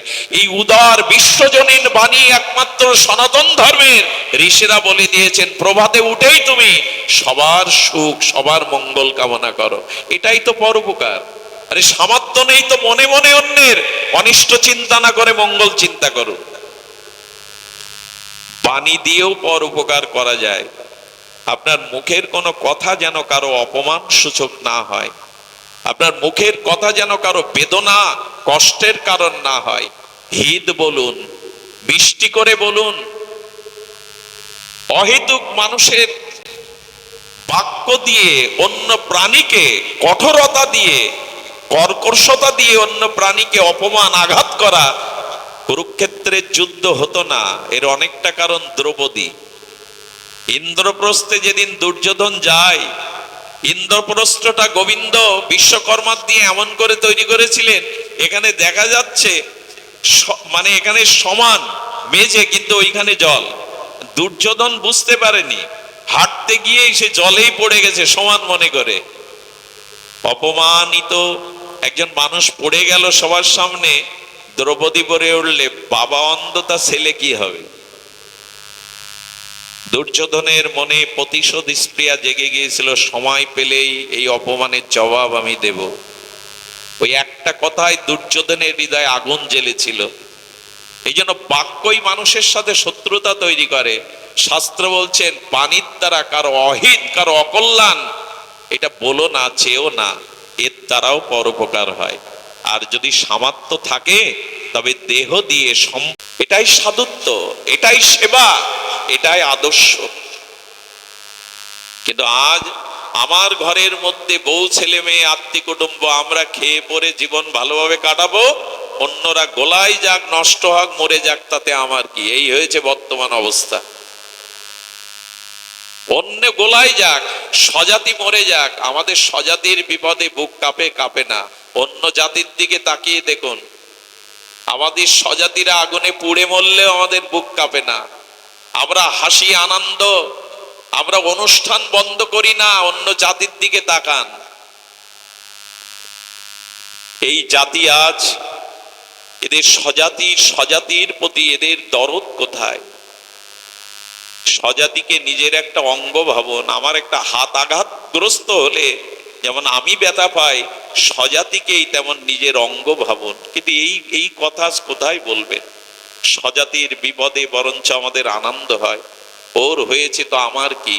এই ভাবতে ভাবতে এই জাতিটাই পিছিয়ে পড়েছে, এই জাতিটার অস্তিত্ব সংকটে পড়েছে, শুধু এই ভাবতে ভাবতে যে ওর হয়েছে তো আমার কেন। সুধীজন, এই জন্য মহাপ্রভু পর উপকারের কথা বলেছেন, লোককে জাগানোর কথা বলেছেন। মনে আছে কাজী উদ্ধার মহাপ্রভু নিজে পারতেন না? স্বয়ং ভগবান খোল ভেঙে দিল, হরিনাম বন্ধ করলো, কাজী উদ্ধার মহাপ্রভু পারতেন না? বলেন কাল সবাই এসো। খোল করতাল নিয়ে, হরিনাম নিয়ে, মশাল জ্বালে সবাইকে ডাকছেন কেন মহাপ্রভু? রাম ভগবান মা জানকীকে উদ্ধার করতে পারেন না উনি? কেন সুগ্রীবকে ডাকছেন কেন? বানরদের ডাকছেন কেন? হনুমানকে ডাকছেন কেন? যেন সবাইকে যোগ্য করে তোলার জন্য, সবাইকে ধর্মের অংশীদার করার জন্য। ভগবানও একা চলেন না। রামচন্দ্রের সীতা উদ্ধারে বানর লাগে, এগুলো আমরা উপলব্ধি করি যে ভগবানও একা চলতে চাইছেন না, সবাইকে সাথে নিয়ে চলতে চাইছেন, অযোগ্যকে যোগ্য দান করতে চাইছেন। আমরা এখন একলা চলো নীতিতে। আপনি পড়ে যান, শেষ হয়ে যান, আমাদের বুক কাঁপে না। কে আগুনে পুড়লো, কে মরলো, ওতে আমাদের বুক কাঁপে না। এই জন্য অন্যের ব্যথা নিতে চেষ্টা করুন, তবে আপনার ব্যথা দূর হবে। অন্যের কল্যাণ চিন্তাটা হৃদয়ে রাখুন, তবে আপনার কল্যাণ সূচিত হবে, নালে হতে পারে না। সুধীজন, এই জন্য মানুষের জীবন এখানেই সত্য সুন্দর হয়ে উঠতে পারে, ভক্তি চেতনা বিবেক জাগতে পারে, যদি পর উপকারের জন্য বেঁচে থাকেন আপনি। এই চিন্তা, এই চেতনা যদি আপনার মধ্যে জেগে ওঠে। কয়েকটি দৃষ্টান্ত মনে এসছে, এই পর উপকার না জাগলে আমাদের জাগবে না। মনে আছে প্রায় 100 বছর আগের ঘটনা, কলকাতা হাইকোর্টে একজন বিখ্যাত উকিল ছিলেন, তার নাম শুনলে আপনারা সবাই বুঝতে পারবেন, দেশবন্ধু চিত্তরঞ্জন দাস। আপনারা অবাক হয়ে যাবেন, কলকাতার হাইকোর্টে 100 বছর আগে তার আয় ছিল লক্ষ টাকা প্রতিদিন। চিন্তা করতে পারেন, যে কেস তিনি হাতে নিতেন সেই কেসে তিনি বিজয়ী হতেন। ইনারই রাজনৈতিক আদর্শের শিষ্য হলেন নেতাজি সুভাষচন্দ্র বসু। আমাদের দেশবন্ধু চিত্তরঞ্জন দাস এমন বাঘা উকিল ছিলেন, মামলা হাতে নিতেন তো উনি জিতে যেতেন। ওই 1 লক্ষ টাকা হাইকোর্ট থেকে আয় করে আধা ঘন্টা বাড়ি এসে গরিব দুঃখীদের মাঝে বিলিয়ে দিতেন। শত শত লোক ওনার বাড়ির সামনেই বসে থাকতো। একদিন মহাত্মা গান্ধী, তখন ভারতের স্বাধীনতা আন্দোলনের সূচনা হয়েছে, বিপ্লবীদের অর্থ দরকার, একদিন মহাত্মা গান্ধী এলেন। এসে দেখলেন ওই সময় ব্রিটিশ সরকারের বিরুদ্ধে কেস লড়ে এক এস্টেটের মানে একটা ক্ষুদ্র রাজ্যের রাজাকে জিতিয়ে দিয়েছিলেন এই দেশবন্ধু চিত্তরঞ্জন। তো তাকে 4 লাখ টাকা দেয় ওই এস্টেটের মালিক রাজা। এই 4 লাখ টাকা 1 ঘন্টার মধ্যে উনি যখন বিলিয়ে দিলেন, মহাত্মা গান্ধী বিস্ময় প্রকাশ করে একটা গোপনে একান্তে ডেকে বললেন, এখানে যারা আসেন সবাই কি দানের যোগ্য? আপনাকে ঠকাতে, অট্টটাকে ঠকিয়ে নেওয়ার জন্যই তো আসে। দেশবন্ধু মহাত্মাজির সামনে হাত জোর করে বললেন, মহাত্মাজি, আমি তো দেখি ওদের মধ্যে নারায়ণ বসেছে, ওদের মধ্যে আমি নারায়ণকে দেই, গোবিন্দকে দেই, আমি গরিব দুঃখী বিচার করে দেই না। আমি তো দেখি ওদের মধ্যে নারায়ণ আছেন, দরিদ্র নারায়ণ রূপে দাঁড়িয়ে, আমি বিচার করি না যে ওরা ঠকাতে এসছে কিনা। এই ছিল দেশবন্ধু চিত্তরঞ্জন দাসের। একটি মামলায় তিনি পরাজিত হয়েছিলেন যে তার কথা শোনেনি ক্ষুদিরাম বসু। বলেছিলেন, বোমাটা তুমি মারোনি, একবার, তোমার অল্প বয়স, আমি বাঁচিয়ে দিতে পারি, একবার বলো। আর এই ঋষিকল্প দেশবন্ধু রত্ন দেখেছিলেন, ক্ষুদিরাম বলেছিলেন, না, আমি দেশমাতার জন্য প্রাণ দিতে এসেছি, মিথ্যার আশ্রয় নিতে নেই। হাসি মুখে আমি ফাঁসির দড়ি পরব, কিন্তু মিথ্যা বলতে পারবো না, কারণ গীতা আমাকে শিখিয়েছে আমার মৃত্যু নেই, আত্মার মৃত্যু নেই।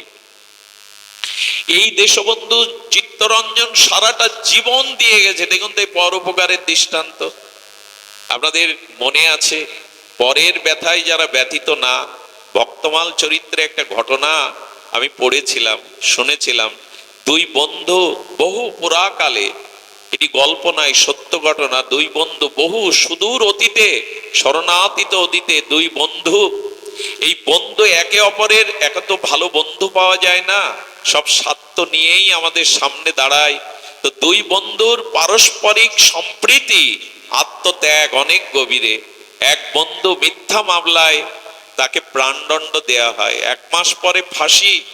আর এই বন্ধু ভগবানের কাছে রাত দিন কাঁদে, কাঁদতে কাঁদতে ওই বন্ধুর সাক্ষাৎ করতে গেলে তখন রাজাকেই বলেছিল, আমার স্ত্রীর কে আমি একবার দুটো কথা বলতে চাই, তাকে এখানে আনা সম্ভব নয়, তখন গাড়ি ঘোড়া নেই, একবার আমাকে যেতে দিতে হবে। তখন বললো, তোমার জন্য যদি কোনো ব্যক্তি এখানে জামিন থাকে, অর্থাৎ বন্দী থাকে, আমরা তোমাকে 10 দিনের জন্য মুক্তি দিতে পারি। ওই বন্ধুই তখন সুযোগ খুঁজে বললেন, আমি ওর জন্য জামিন আছি। উনি কারারুদ্ধ হয়ে ওকে পাঠিয়ে দিলেন। গ্রামের পথে যেতে তার 2-3 দিন সময় লেগে গেল, আসতেও 3 দিন, 10 দিন বাদে ফাঁসি। মনে মনে ভাবছে এই বন্ধুটি, ও যেন না আসে। বন্ধুত্বের আত্মত্যাগে বলছেন যে ওর জন্য জীবন উৎসর্গ করাই আমার ধর্ম, ও যেন না আসে। ফাঁসির 1 ঘন্টা আগে যখন প্রস্তুতি নেওয়া হচ্ছে, দৌড়াতে দৌড়াতে এসে চরণে পড়েছে, ওকে নয়, আসামি তো আমি, আমাকে ফাঁসি দিন। ও বলছে, না, আমাকে দিন। এই দুইজন যখন এমন বলছে, তখনই দূর থেকে রাজা দাঁড়িয়ে দেখে বলছে, কেন এমন করছো? কে তোমরা? ফাঁসির জন্য প্রতিযোগিতা করছো, কাকে ফাঁসি দিতে হবে? পূর্ব পরিচয় বলল দুইজন বন্ধু। ওদের আত্মত্যাগ থেকে রাজার বিবেক ফিরে গেল।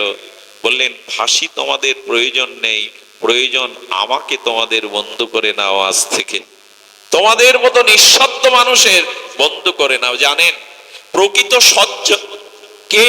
যে অন্যের দুঃখ, কষ্ট, যন্ত্রণা নিজে বহন করতে পারে। এর দৃষ্টান্ত শুনুন। আমাদের এই যে গোরক্ষপুর গীতা প্রেস, এই গীতা প্রেসের হনুমান প্রসাদ পোদ্দারজি মহাপুরুষ ছিলেন। ইনি এই গীতা প্রেস থেকে এখন সব গ্রন্থগুলো খুব সুলভ ভাবে দেয়া হয়, সারা জগতে প্রচার হচ্ছে এই সনাতনী গ্রন্থগুলো। ওখানে রাধা বাবা ছিলেন, ওনাকে ভাইজি বলা হতো। ভাইজি অসুখে ভুগছেন, অসুখে ভুগতে ভুগতে রাধা বাবা ছিলেন ওনার সহ ভজনশীল বান্ধব। রাধা বাবা গোবিন্দের সামনে 3 মাস ধরে কান্নাকাটি করছে, ওনার অসুখ আমায় দিন, ওনার অসুখ আমায় দিন, আপনি ভাইজিকে শুদ্ধ করে দিন, ভাইজির দ্বারা জগতে অনেক প্রচার হচ্ছে, অনেক কল্যাণ হচ্ছে, ওনার অসুখটা আমায় দিন। একদিন ভগবানই প্রকট হয়ে গেলেন। আরে গোবিন্দ রাধা বাবা সবসময় নামে থাকতেন। বলে, রাধা বাবা, তুমি ওর অসুখ নেবে কি? তোমার অসুখটাই ও নিয়ে এসেছে। অবাক হয়ে গেলেন, ঠাকুর আমার অসুখটা উনি নিয়েছেন? ভাইজির চরণে গিয়ে পড়লেন, ভাইজি আপনি আমার অসুখ নিয়ে ভুগছেন। রাধা বাবা, তুমি সবসময় নামে রত থাকো, তোমার নামেই জগতের কল্যাণ হচ্ছে। বলে, বাবা এটা নয়, রোগ কেন তুমি নিয়েছো, আমায় দাও। এই হলো প্রকৃত সাধুর পরিচয়। রামকৃষ্ণ পরমহংসের গলায় ক্ষত রোগ হয়, ক্যান্সার হয়, রোগ সারে না, রোগ সরে। অন্য কারো রোগকেই উনি ধারণ করেছিলেন। আপনারা জানেন গিরিশ ঘোষ তিনি ভালো সাহিত্যিক ছিলেন, কিন্তু মদও খেতেন। আর গিরিশ বলেছিল, ঠাকুর সাধন ভজন আমার নেই, মাতাল হয়ে টলি সাহিত্য রচনা করি। ঠাকুর বলেছিল, এক বেলা আমায় ডাকতে পারবি না? বললো, মাদে রাত জাগি, মাতালে মত্ত হয়ে থাকি, ডাকবো তোমায় কখন? বলে, দে তোর সব বকলমা দিয়ে আমায় দিয়ে দে। রোগ কি সাধুর হয়? সাধু রোগ নেয়। এই জন্য কোন সাধুগুরুর চরণে গিয়ে বলবেন না আমার ব্যাধি নাও, দিতে নেই, এরকম বলতেও নেই। কোন মহাপুরুষের কৃপা হলে সেই করুণা করে তিনি নিতে। বড় বড় আচার্যদের রোগ হয় কেন জানেন? ওই যারা চরণে পড়ে কান্নাকাটি করে, অনেক সময় তিনি তার ব্যথাটাকে নিয়ে নেন। এই জন্য যিনি নিতে পারেন তিনিই তো ব্যথার ব্যাধি। এই পর উপকার বলতে কি? লোককে দুটো কাপড়, জামা, টাকা, এইগুলি এক মুঠো অন্ন দেওয়া না, যাতে তার কল্যাণ হয়, যাতে তার ব্যথা দূর হয়, মানুষটা যাতে শান্তি পায়, ভগবানের পথে অগ্রগতিতে এগিয়ে যেতে পারে। এই প্রেরণা দানের নামই হলো কল্যাণ। ভাগবতের একটা দৃষ্টান্ত মনে পড়ছে, সময় আছে আপনাদের হাতে? আমার তো ফিরে যেতে ভোর হয়ে যাবে, তবু সময় বোধ করছি, শুনুন। ভাগবতে রন্তি দেবজির উপাখ্যান আছে। কি নাম বললাম? রন্তি দেবজি। এনার উপাখ্যানটা বাদিয়ে রাখার মতো চিত্তে শুনুন তবে মন দিয়ে। এই রত্নী দেবজি ছিলেন প্রজাবৎসল, ন্যায়বৎসল রাজা। একবার দুর্ভিক্ষ হয়ে প্রজারা না খেয়ে মরতে থাকে। উনি মন্ত্রীদের ডেকে বললেন, আমার করণীয় বলো। বলো, রাজভান্ডারে যা আছে খুলে দিন ওদের বাঁচাবার জন্য। রাজভান্ডারও শেষ হয়ে গেল, রাজারও কিছু নেই ঘরে, সব দিয়ে দিয়েছে অন্ন কষ্ট প্রজাদের। যখন দিতে পারছে না, না খেয়ে কাতরাচ্ছে, কারণ অনাবৃষ্টিতে ফসল হয়নি। অনাবৃষ্টিতে ফসল না হওয়ায় রাজকোষ থেকে সব দেওয়াতে যখন প্রজারা কষ্ট পাচ্ছে, বিনিদ্র রজনী দেখে, ছাদের উপরে দেখে এই নিরীহ আত্মনাদকারী প্রজাদের দেখতেন আর কাঁদতেন রত্নীদেব। রাজার প্রজারা হলো তার সন্তান। আমার সন্তানগণ মাটিতে কাতরাবে বুভুক্ষ দুর্ভিক্ষে, অন্ন কষ্টে, আর আমি রাজপ্রাসাদে শুয়ে থাকবো? ভোরবেলা রানীকে না বলে একটা কাপড় পরে এই জঙ্গলে চলে যে ওদের ব্যথাটা আমি ভাগ নেব। ওদের ব্যথা দূর করবে না পারলেও আমি ওদের ব্যথায় ব্যতীত হয়ে আমি না খেয়ে দেয়ে পড়ে থাকবো জঙ্গলে। রানী বলছেন, কোথায় যাচ্ছেন? একটা কাপড় নিয়ে। বলে, রানী, রাজার সন্তান হলো প্রজারা, প্রজারা যদি এই কষ্ট পায়, আমি ওদের ব্যথা ব্যতীত হয়ে আমি জঙ্গলে চলেছি। রানী বললেন, সারাটি জীবন একসাথে আর এই সুখ দুঃখ ভাগ করেছি, তবে আমাকেও নিন সাথে, ওরাও তো আমার সন্তান। ওনার যুবরাজ পুত্র বলছে, বাবা মা, তোমাদের কথা আমরাও শুনেছি, আমার বধূ এবং আমি তোমাদের সাথে যেতে চাই। রাজ পরিবারে কর্মচারীদের রেখে চারজন জঙ্গলে গিয়ে চারটে বিক্ষে, আমি গল্প শোনাচ্ছি না, ভাগবত শোনাচ্ছি, চারজন বসলেন ওখানে। ক্ষুধা তৃষ্ণায় এক সপ্তাহ পরে যখন ওদের রাজা তো না খেয়ে থাকতে পারে, কিন্তু ওই প্রজাদের কষ্টকে জানার জন্য, গ্রহণ করার জন্য, এই ব্যথায় ব্যতীত হওয়ার জন্য এই চারজন ভগবানকে ডাকছে। 7টা দিন অতিবাহিত হলে ধর্মের পক্ষ থেকে, ভগবানের পক্ষ থেকে একটা কিছু যন্ত্রে করে এলো তাদের অন্ন এবং পানীয় জল। সেই অন্নটা রাজা, এই দেখুন নীতি কাকে বলে, 4 ভাগ করলেন। পুত্রের জন্য, পুত্রবধূর জন্য, সহধর্মিনীর জন্য, নিজের জন্য। 4 ভাগ করার পরে যখন পেতে যাবে, এক ব্রাহ্মণ জঙ্গল থেকে এসে বলছেন, আমি অনেক দিন অন্ন পাইনি, বড় বুভুক্ষ। নিজের ভাগটা দিয়ে দিলেন, স্ত্রীর ভাগটা দিয়ে দিলেন, পুত্রের ভাগ দিয়ে বৌমার ভাগটা রাখলেন। উনি পরিতৃপ্ত হয়ে আশীর্বাদ করে চলে গেলেন। হঠাৎ এক চণ্ডাল এলো। হ্যাঁ, গায়ে ভালো পোশাক নেই, চণ্ডাল বলল, আমি বুভুক্ষ, আমি খাইনি কিছু, আপনাদের তো রয়েছে। ওই যে 1 ভাগ ছিল, ওই 1 ভাগ যখন আবার 4 ভাগ করেছে, চণ্ডাল এসে উপস্থিত। চণ্ডালকে সেই 1 ভাগ দিয়ে দিল। আহা, এমনি এমনি জগতে ভগবানের কৃপা লাভ হয়। আপনি বাজলে বাপের নাম, এই মন্ত্রই শিখেছি আমরা।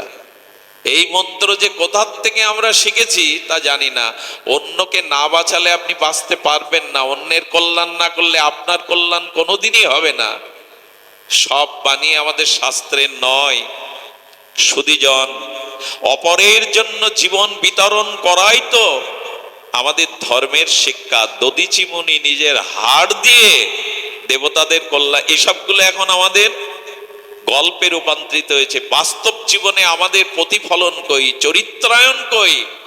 যখন চণ্ডালকে দিয়ে দিল, ওই জলটাই 4 ভাগ করেছে। যেই জলটা 4 ভাগ করে পেতে যাবে, একটা বুভুক্ষ কুকুর এসে লালা ফেলছে, আর এই চণ্ডাল বলছে ও আমার কুকুর। ও জলের অভাবে ওই দেখুন কিভাবে জিহ্বা মেলে সেই জলটাও দিয়ে দিল। এই যখন অবস্থা, ভগবান প্রকট হয়ে গেলেন। রাজা, প্রজাদের ব্যথায় বেদনায়, হ্যাঁ, অতিথি সংস্কারে তোমার এই ত্যাগ, আমি তোমায় বর দিতে এসছি। প্রথমে চাইলেন, হে প্রভু, ফসল দিয়ে প্রজাদের তুমি অভাব দূর করো, অন্ন কষ্ট দূর করো। আমাকে কিছু দিতে হবে না প্রভু, তোমার চরণ যারা পায় তাদের আর পাওয়ার কিছু বাকি থাকে প্রভু। তোমার চরণ পেয়েছি, তবে বর চাও। আমি কাউকে দেখা দিলে আমি তাকে কিছু দিতে চাই। কি বর চেয়েছিলেন জানেন? আহা প্রভু, আমার এই প্রজাদের, এদেরকে তুমি বৈকুণ্ঠবাসী করো, নরকে যারা আছে তাদের উদ্ধার করে তোমার চরণে নাও, আর ওদের যন্ত্রণা নরক ভোগটা তুমি আমায় দাও। এই উদারতাটাই ধর্ম। নিজের জন্য বাঁচবেন না, অন্যের আচ্ছা দেখবেন, মায়ের বুকের দুধটা কি মায়ের জন্য না সন্তানের জন্য? একটু কথা বলুন। সন্তানের জন্য। গাছের ফলটা কি বৃক্ষের জন্য? নদীর জল কি নদীর জন্য? গাভীর পাটের দুগ্ধটা কি গাভীর জন্য না বৎসের জন্য? বাতাসটা ভগবানের জন্য নয়, আকাশটাও ভগবানের জন্য নয়, চন্দ্র সূর্যও ভগবানের জন্য নয়, সব অপরের জন্য। আমরাই কেবল নিজের জন্য, অন্যের জন্য হতে পারলাম না। এই পৃথিবীতে সব বস্তুই দেখবেন অন্যের জন্য। বিদ্যুতের বিল না দিলে পল্লী বিদ্যুৎ লাইন কেটে দিয়ে যায়। সূর্য লাইন কেটেছে তো কোনোদিন? যে তুমি আমাকে, হ্যাঁ, তুমি আমার বিল দাওনি বলে সূর্য আলো দেওয়া বন্ধ করেছে, বাতাস অক্সিজেন বন্ধ করেছে?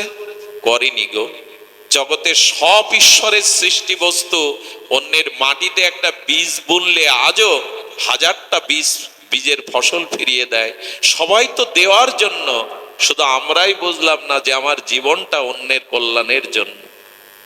এটা যদি বুঝতাম, মানব সভ্যতা যেখানে আজকে এই যে পৃথিবীতে যুদ্ধ, মারণাস্ত্র, ধ্বংস, এর একটাই কারণ, আমি ভালো থাকবো তুমি শেষ হও, আমার সত্যই পূরণ হোক তুমি শেষ হও। এটাই আজ বিশ্বকে দাঁড় করিয়েছে ধ্বংসের সম্মুখে। এই জন্য পরার্থের জীবন, এই জীবনই ভাগবত জীবন। শুধু পরার্থ মানুষের জন্য বলে যাননি, স্বয়ং শ্রীকৃষ্ণ চৈতন্য মহাপ্রভুর একটা বাণী শুনুন। আজ ভগবান এসেছে, রাধা কৃষ্ণ মিলিত তনু, কিন্তু চৈতন্য মহাপ্রভুর ঘরে বিষ্ণুপ্রিয়ার মতো বধূ, সচিমার মতো মা, জগৎ পূজ্য, আর মহাপ্রভু হলেন দিগ্বিজয়ী পরাস্ত পণ্ডিত, নবদ্বীপের গর্ব, সমগ্র ভারতের পণ্ডিত শিরোমণি মহাপ্রভু, যিনি রাধা কৃষ্ণ মিলিত তনু, তিনি রাতের অন্ধকারে কাঁদছেন।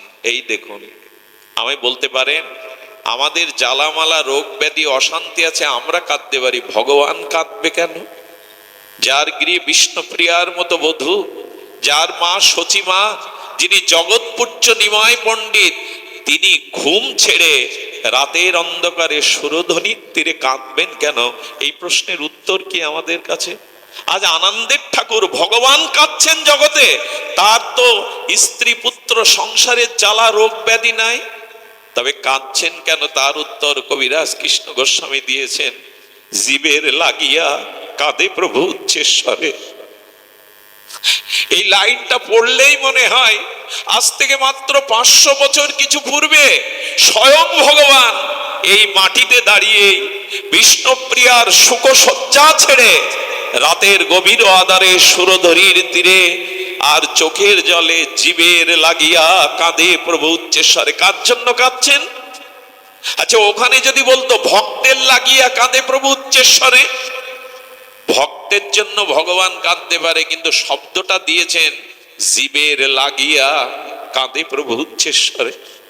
আপনার জন্য ভগবান কাঁদছেন। একবার ভেবে দেখেছেন আমাদের প্রেমের ঠাকুর, আমাদের প্রেমের দেবতা, তিনি কাঁদছেন আমার জন্য। ফুপিয়ে ফুপিয়ে কাঁদছেন, একদিন না, দুদিন না। আপনারা যখন চৈতন্য মহাপ্রভুর বিগ্রহ দেখবেন মহাপ্রভুর মুখে হাসির কোনো চিহ্ন নেই, কারণ কাঁদাতে এসেছিলেন। নিজে কেঁদে অন্যকে কাঁদাতে এসেছিলেন। আজ তিনি সন্ন্যাস কেমন নিবেন? বধূ বিষ্ণুপ্রিয়াকে পরিত্যাগ করে, কেশ পক্ষধারী গর্ভধারিণী মাকে ত্যাগ করে, নবদ্বীপের মতো ধাম ও শিরোমণি বৃন্দাবন আর নবদ্বীপের পার্থক্য নাই। নবদ্বীপ ধাম ও বৃন্দাবন ধাম অভিন্ন, বরঞ্চ নবদ্বীপ ধামের কৃপা না হলে ব্রজের কৃপা হবে না। ধাম শিরোমণি নবদ্বীপ, সেই নবদ্বীপের ধামের প্রভু আজ কাঁদছেন। বিষ্ণুপ্রিয়া দেখে প্রভু ঘরে নাই। বিষ্ণুপ্রিয়া গভীর নিশীতে দুপা বাড়িয়ে বাইরে এলেন সাহস ভর করে। দেখছেন সুরধনী গঙ্গার তীরে কে যেন ফুপিয়ে ফুপিয়ে কাঁদছে। বিষ্ণুপ্রিয়া এগিয়ে গিয়ে দেখলেন প্রভু কাঁদছেন। জয় শ্রী রাধে। প্রভু কাঁদছেন, সেই বিষ্ণুপ্রিয়া ফুপিয়ে ফুপিয়ে কাঁদছেন। শুনুন, মহাপ্রভুর চরণে মাথা রেখে প্রিয়াজি বলছেন, কেন কাঁদো? এত কেন কাঁদো? কি তোমার দুঃখ আমায় বলো। কি বলেছিলেন জানেন? দুটো হাত প্রসারী বিষ্ণুপ্রিয়াকে ধরে বলেছিলেন, প্রিয়া, কলির জীবকে প্রেম দিতে, নাম দিতে এসেছিলাম, কই কেউ তো জাগলো না, কেউ তো প্রেম নিল না। তাই জীবের ব্যথায় ব্যতীত হয়ে আজ ভগবান কাঁদছেন। আজ রাধা কৃষ্ণ মিলিত তনু গৌর কাঁদছেন। নিশীত রজনীতে বিনিদ্র রজনী জেগে বিষ্ণুপ্রিয়া দেবী কি বলেছিলে জানেন? আহা, এ বড় আমাদের কাছে হৃদয়ের কথা। বিষ্ণুপ্রিয়া দেবী বলেছিলেন, প্রভু, নিজে না কাঁদলে অন্যকে কাঁদানো যায় না, নিজে না মজলে অন্যকে মজানো যায় না। আমার কি মনে হয় জানো, সংসারে প্রভু তুমি, আমি আর মা আছি। আমার মনে হয় তোমার একার কান্নায় জীবের হৃদয় গলবে না। তুমি একা কতটা কাঁদবে? তাই এসো আমাদেরও সাথে নাও। আমি আর মা ঘরে কাঁদি, আর তুমি জীবের দুয়ারে দুয়ারে কাঁদো। আমাদের তিনজনের ক্রন্দন কান্নায় যদি জীবের হৃদয় দ্রবীভূত হয়, সারাটি জীবন এই তিনজন কেঁদেছেন জীবের জন্য, আমাদের জন্য। একবার ভেবে দেখেছি, ভগবান কাঁদছেন আমাদের জন্য। জীব জাগো, জীব জাগো বলে গোরা চাদর, কই জাগলাম, কই আমরা? সারাটা জীবন ভোগ বিলাস সংসার করতে এসেছিলাম, দেহ ভোগ করতে এসেছিলাম। স্ত্রী পুত্র বন্ধু কুটুম্ব সংসার তো জন্ম জন্ম পেয়েছি, ভজন তো করিনি। ভগবান কাঁদছেন আপনার জন্য। একবার ভেবে দেখুন তো, ভগবানের কি দায় পড়ে গেছে। ভগবান বললেন, যত পাপ করে থাকো আমি তোমাকে পরিত্যাগ করি না। যে কুলেই জন্মাবে আমি আত্মা রূপে তোমার হৃদয়ে থাকবো, কারণ আমি যে তোমায় ত্যাগ করতে পারি না, তুমি যে আমার। মামৈবাংশ জীবলোক জীবভূত সনাতন, তুমি আমার অংশ, আমি তোমায় ত্যাগ করিনি। এই জন্য ভগবান আমার হৃদয়ে বসে আছেন পরমাত্মা রূপে, আত্মা রূপে। আমি যে তার। আমাদের অদ্বৈত আচার্য শান্তিপুর পুরন্দার এই বুড়ামালি অদ্বৈত আচার্য কি দেখছেন? প্রকটিত হইয়া আচার্য করেন বিচার, কৃষ্ণ ভক্তি শূন্য সব বিষয় ব্যবহার। অদ্বৈত আচার্য শান্তিপুর পুরন্দার দেখছেন, সবাই ছেলের বিয়ে মেয়ের বিয়েতে লক্ষ লক্ষ টাকা খরচ করে, অথচ জন্মাষ্টমী করে না। আজ মানুষ বিড়াল আর কুকুরের বিয়ে দিয়ে বনভোজন করে আমোদ করার জন্য, একজন সাধুকে এক মুঠো দেয় না। এই দুর্দশা দেখে অদ্বৈত হৃদয় কাঁদলো। অদ্বৈত ব্যতীত হয়ে বাবলা তলায় চোখের জলে তুলসী পাতায় কৃষ্ণ নাম লিখে সুরধ্বনি গঙ্গায় ভাসিয়ে দিতে লাগলো। প্রভু, এই জীবগুলোকে তুমি ছাড়া কে রক্ষা করবে? আমার মতো আচার্যের কাজ নয়, সবার দ্বারা সব হয় না, তুমি নেমে এসো হে প্রভু, এই জীব উদ্ধারের জন্য তুমি নেমে এসো। আজ ভগবান শিব আর বিষ্ণু একসাথে কাঁদছেন অদ্বৈত আচার্য হয়ে, সবাই তো কাঁদছেন আমাদের জন্য, আমরা তাদের চোখের জলের কি মূল্য দিলাম বলুন তো? এই জন্য ভগবান পরোপকারের জন্য, জীবকে কৃষ্ণ প্রেম দানের জন্য কাঁদছেন। মহাপ্রভুর প্রেম দাম বড় বিস্ময়। নিতাই চাঁদ মাথার রক্ত রুধির ঝরিয়ে জগায় মাদাইকে করুণা করলেন। আমার নিতাই চাঁদ রক্ত ঝরিয়েও জীবকে করুণা করলেন। কোথায় আমাদের সেই চরিত্র? তাই আসুন সবশেষে অনুরোধ করি, জীবন সার্থক করুন আর অন্যকেও সার্থক করান। পর উপকার করতে গেলে এক বুভুক্ষ ক্ষুধার্ত ভিখারি আপনার সামনে, বাবু 10টা টাকা দিন, আপনার পকেটে যদি 10 টাকা দেওয়ার সামর্থ্য না থাকে তো নীতি বাক্য আউড়িয়ে লাভ আছে? ইস, তোমার কত ক্ষুধা, তুমি কত কষ্টে আছো, এই পানিতে পেট ভরবে না, যদি পারো আগে 10 টাকা সামর্থ্য অর্জন করো, তারপরে 10টা টাকা দাও। অন্যের উপকার বললেই কিন্তু করতে পারবেন না, নিজের সেই মন তৈরি করুন, সামর্থ্য তৈরি করুন, তবে অন্যের কল্যাণ করতে পারবেন। আর পৃথিবীতে সব থেকে বড় কল্যাণ করছেন আমাদের এই ঘোষ বাবু। পৃথিবীতে সব থেকে বড় কল্যাণ, মানুষকে অন্নদান, বস্ত্রদান, এগুলি দান বটে, শ্রেষ্ঠ দান হলো ধর্মদান। কারো ভিতরে যদি ধর্মীয় চেতনা দান করা যায়, তবে তার এক জন্মের উপকার করলেন না, জন্ম জন্মান্তরের আত্মাকে আসতে হবে না। এই জন্য যে হরি কথা, এই যে হরি নাম, এই বৈষ্ণব সেবা, এই যারা কষ্টার্জিত অর্থ ব্যয় করে এগুলি করে, আজ কত মানুষ এসেছেন আমরা এই হরি কথা, এই সাধুসঙ্গ স্বর্গে নাই, বৈকুণ্ঠেও নাই, একমাত্র এই ধরিত্রীতে সাধুগুরু বৈষ্ণব যেখানে হরি কথা গুণকীর্তন করে সেখানেই ভগবান আসেন, সেখানেই তার বাস। নাহাং বসামি বৈকুণ্ঠে যোগিনাং হৃদয় নাচা মদ ভক্ত যত্র গায়ন্তি তত্র তিষ্ঠামি নারদ। যেখানে আমার ভক্তগণ মিলিত হয়ে আমার গুণকীর্তন করে, আমি সেখানেই অবস্থান করি। যোগীদের হৃদয়ে সর্বত থাকি না, বৈকুণ্ঠেও আমি সর্বত থাকি না। তাই আজ যারা কষ্টার্জিত অর্থ দিয়ে মানুষের কল্যাণে ধর্ম চেতনা জাগাবার জন্য এই ভাগবত, এই হরিনাম, এই বৈষ্ণব সেবার আয়োজন করে, এরাই শ্রেষ্ঠ পর উপকারী। আপনাদের কল্যাণ হোক, সকলের মঙ্গল হোক। এখান থেকে কিছু নিয়ে যাবেন, আর এই নিয়ে যাওয়া কায় মনোবাক্যে যেন আমরা অন্যের কল্যাণ চিন্তা করতে পারি। জয় হোক আজকের অনুষ্ঠানের, জয় হোক ভক্তমণ্ডলীর। জয় শ্রী গুরু প্রেমানন্দে গৌর হরি বল। জয় শ্রী রাধে। সকলে প্রসাদ নিয়ে যাবেন।